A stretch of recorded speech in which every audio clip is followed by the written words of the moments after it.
మీకు ఉదయకాల శుభములు. అనుదిన వాక్య ధ్యానం డైలీ బ్రెత్కు మీకు స్వాగతం. Praise the lord. ఈ దినపు వాక్య ధ్యానము మత్తయి సువార్త 3వ అధ్యాయము 8వ వచనం. మారు మనసుకు తగిన ఫలము ఫలించుడి. Bring forth therefore fruits meet for repentance. ప్రభునందు ప్రియులారా, బాప్తిస్మమిచ్చి యోహాను అడవిలో సువార్తను ప్రకటిస్తున్న సందర్భంలో మాట ఇది. సర్పసంతానమా అని సంబోధిస్తూ మాట్లాడుతున్నాడు. ఎంత ఆత్మీయ వేదనతో ఈ యొక్క మాటను చెప్తున్నాడో గ్రహించాలి. నిజమే, కోపంగా మాట్లాడుతున్నాడు అంటారు, కానీ ఆ కోపముకున్నటువంటి బాధను గ్రహించాలి.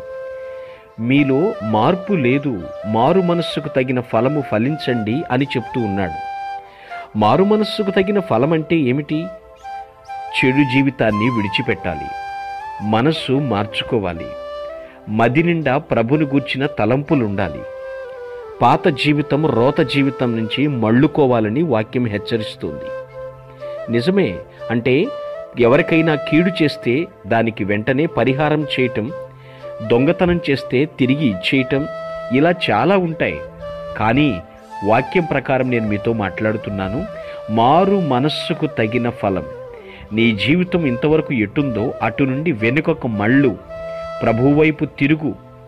ఆ జీవితమును, పాత జీవితమును విడిచిపెట్టు. నూతన జీవితం అనగా పాత జీవితానికి సంపూర్ణ వ్యతిరేకమైనటువంటి జీవితం జీవించాలి.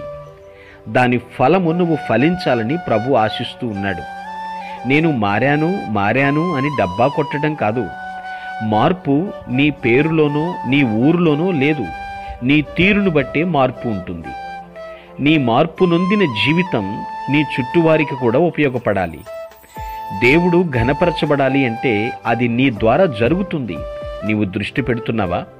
మారు మనస్సుకు తగిన ఫలము ఫలించమని చెప్తున్న వాక్యమును అంగీకరిస్తున్నావా? ఆ రోజు బాప్తిస్మిచ్చి యోహాను వేదనతో మాట్లాడుతున్నాడు. సర్ప సంతానమా, ఉగ్రత రాబోతోంది, దాన్ని గురించి ఎలా తప్పించుకోవాలని ఆలోచిస్తున్నావు? ఇప్పుడే రోత జీవితాన్ని విడిచిపెట్టి దేవునికి ఇష్టమైనటువంటి పాత్రగా పనిచేయటానికి ఇష్టపడు. దేవుని యొక్క కృప మీ పట్ల మెండుగా విస్తరించబోతోంది. ఈ సమయం తీర్మానించుకుని మారు మనస్సుకు తగినట్లుగా జీవించుదువుగాక. ఆమేన్. మీ కొరకు ప్రార్థించుటకు మేమెల్లప్పుడూ సిద్ధం. Praise the lord. ప్రభు నామమున మీ అందరికీ వందనములు. ఈ మా సందేశముల ద్వారా మీరు ఆశీర్వదింపబడినట్లయితే మీ తోటి వారికి షేర్ చేసి దేవుని రాజ్య సువార్తలో మీరు కూడా పాలుభాగస్తులు కావాలని ఆశిస్తున్నాం. మొదటిసారిగా ఈ ఛానల్ను చూస్తున్నట్లయితే మా ఛానల్ను సబ్స్క్రైబ్ చేయండి. వీడియోలు నోటిఫికేషన్ రూపంలో పొందుటకు బెల్ బటన్ని ప్రెస్ చేయండి. God bless you.